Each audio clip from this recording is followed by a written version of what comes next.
ओम शांति।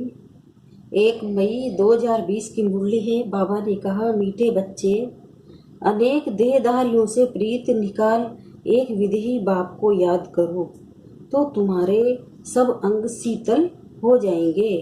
प्रश्न है, जो देवी गुण की आत्माएं हैं उनकी निशानी क्या होगी? उत्तर है, देवी कुल वाली आत्माओं को इस पुरानी दुनिया से सहज ही वैराग्य होगा। दूसरा है, उनकी बुद्धि में बेहद की होगी। शिवालय में चलने के लिए वो पावन फूल बनने का पुरुषार्थ करेंगे। तीसरा है, कोई आसुरी चलन नहीं चलेंगे। चौथा है, अपना पोता मेल रखेंगे कि कोई आसुरी कर्म तो नहीं हुआ है। बाप को सच सुनाएंगे, कुछ छिपाएंगे नहीं। गीत है, न वह हमसे जुदा होंगे न हम उनसे जुदा होंगे। ओम शांति। अभी ये बेहद की बातें, हद की बातें सब निकल जाती है। दुनिया में तो अनेकों को याद किया जाता है, अनेक देहधारी साथ प्रीत है, विदेही एक ही है जिसको परमपिता परमात्मा शिव कहा जाता है। तुम्हें अब उनके साथ ही बुद्धि का योग जोड़ना है, कोई देहधारी को याद नहीं करना है। ब्राह्मण आदि सिखाना खिलाना ये सब हुई कलयुग की रस्म रिवाज। वहाँ की रस्म रिवाज और यहाँ की रस्म रिवाज बिल्कुल अलग है। कहाँ की? सतयुग की रस्म रिवाज और कलयुग की रस्म रिवाज बिल्कुल अलग है। यहाँ कोई भी देहधारी को याद नहीं करना है। जब तक वह अवस्था आए तब तक पुरुषार्थ चलता रहता है। बाप कहते हैं, जितना हो सके पुरानी दुनिया के जो होकर गए हैं या जो है उन सबको भूल जाना है।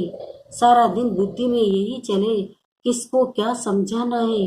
सबको बताना है कि आकर वर्ल्ड के पास्ट प्रेजेंट फ्यूचर को समझो, जिसको कोई भी नहीं जानते।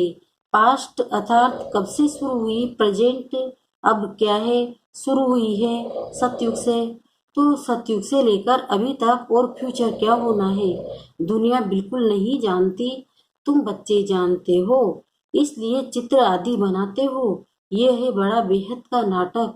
वो झूठे हद के नाटक तो बहुत बनाते हैं। स्टोरी बनाने वाले अलग होते हैं और नाटक की सीनरी बनाने वाले दूसरे होते हैं। ये सारा राज अभी तुम्हारी बुद्धि में है। अभी जो कुछ देखते हो वो नहीं रहेगा, विनाश हो जाएगा। तो तुमको सतयुगी और नई दुनिया की सीनरी बहुत अच्छी दिखलानी पड़े। जैसे अजमेर में सोनी द्वारिका है, तो उनमें से भी सीनरी लेकर एक नई दुनिया अलग बनाकर फिर दिखाओ। इस पुरानी दुनिया को आग लगनी है, इनका भी नक्शा तो है ना। और ये नई दुनिया इमर्ज हो रही है, ऐसे ऐसे ख्याल कर अच्छी रीति बताना चाहिए। यह तो तुम समझते हो, इस समय मनुष्य की बिल्कुल है जैसे पत्थर बुद्धि है। कितना तुम समझाते हो फिर भी बुद्धि में बैठता नहीं। जैसे नाटक वाले सुंदर सीनरी बनाते हैं, ऐसे कोई से मदद ले। स्वर्ग की सीनरी बहुत अच्छी बनानी चाहिए। वो लोग आइडिया अच्छी देंगे, युक्ति बताएंगे, उनको समझाकर ऐसा अच्छा बनाना चाहिए जो मनुष्य आकर समझे। बरोबर सतयुग में तो एक ही धर्म था, तुम बच्चों में भी नंबरवार है जिनको धारणा होती है। दे अभिमान मानी बुद्धि को छीछी कहा जाता है, दे अभिमानी को फूल कहा जाता है। अभी तुम फूल बनते हो, देह अभिमानी रहने से कांटे के कांटे रह जाते हैं। तुम बच्चों को तो इस पुरानी दुनिया से वैराग्य है, तुम्हारी है बेहद की बुद्धि, बेहद का वैराग्य। तुमको इस वैशाल्य से बड़ी नफरत है।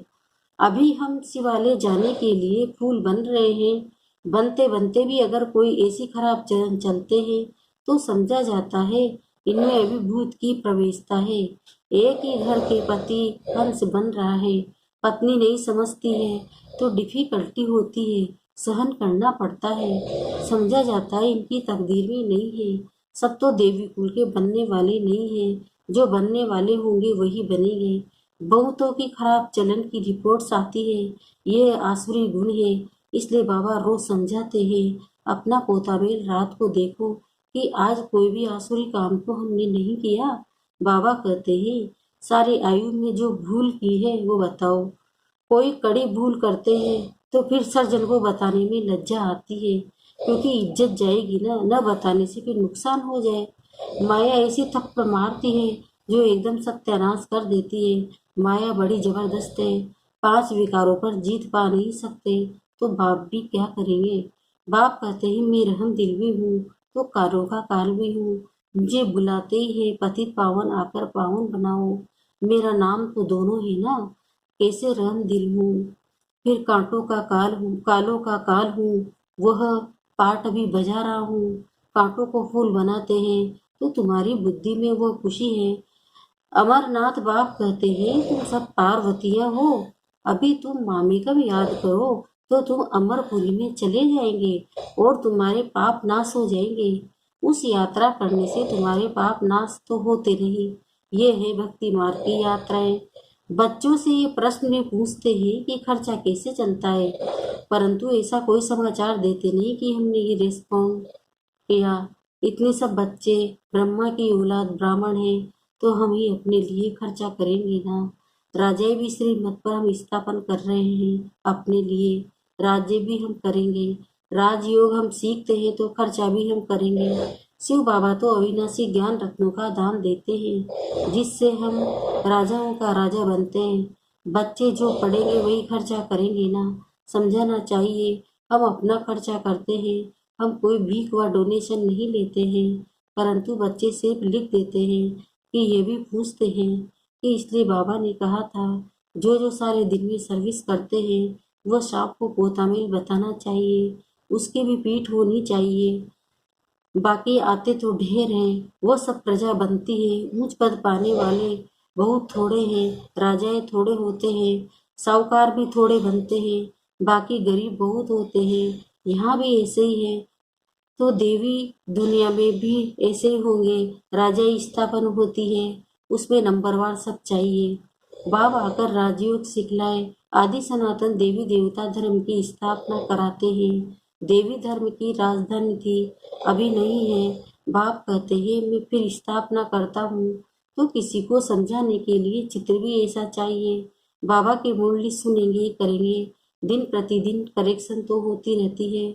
तुम अपनी अवस्था को भी देखते रहो कितना करेक्ट होती जाती है। बाप आकर गंदगी से निकालते हैं। जितना जो बहुतों को निकालने की सर्विस करेंगे उतना ऊंच पद पाएंगे।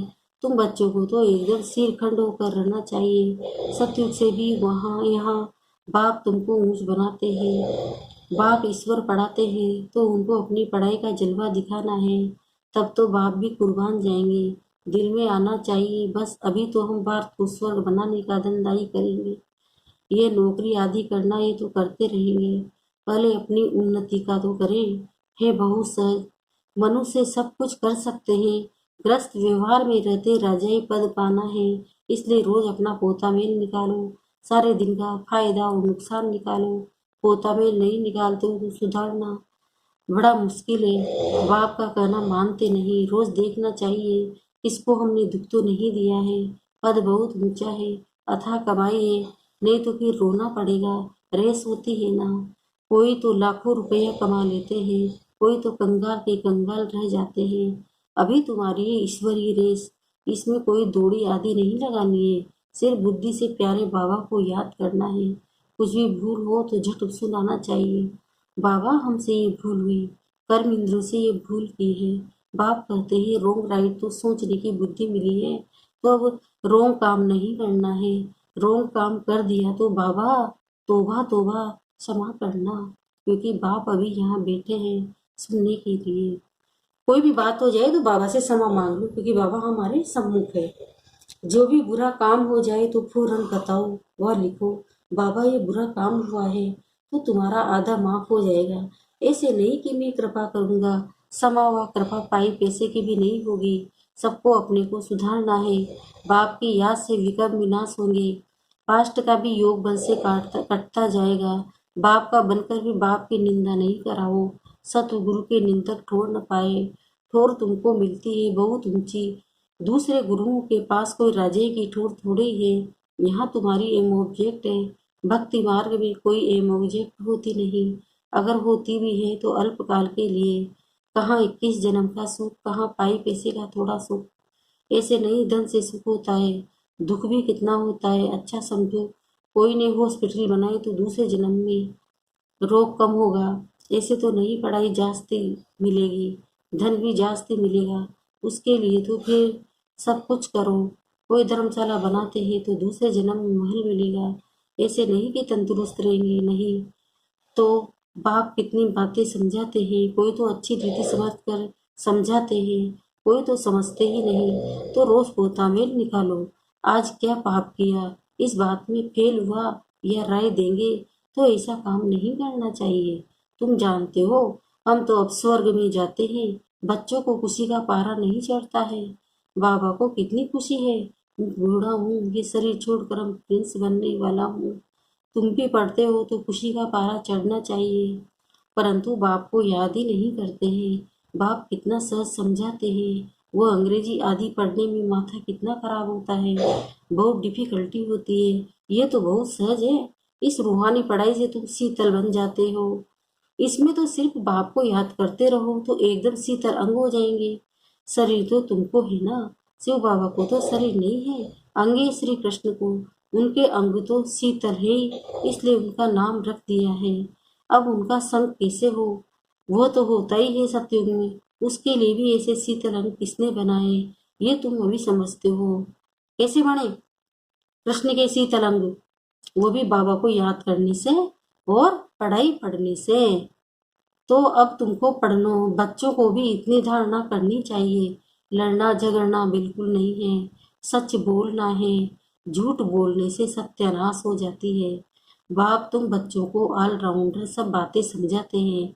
चित्र भी अच्छे अच्छे बनाओ, जो फिर सबके पास जाए। अच्छी चीज देखकर कहेंगे चलकर देखो। समझाने वाला भी होशियार चाहिए, सर्विस करना भी सीखना है। अच्छी ब्राह्मणे भी चाहिए, जो बाप आप समान बनाए। जो आप समान मैनेजर बनाती है उन्हें अच्छी ब्राह्मणी कहेंगे, वो भी पद भी ऊंच पाएंगी। बेबी बुद्धि न हो, नहीं तो उठा कर ले जाएंगे। रावण संप्रदाय है ना, ऐसी ब्राह्मणी तैयार करो जो पीछे से इंटर संभाल सके।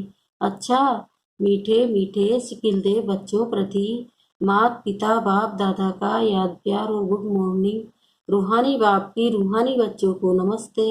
हम रूहानी बच्चों की भी रूहानी माता पिता बाप दादा को याद प्यार गुड मॉर्निंग, नमस्ते नमस्ते नमस्ते।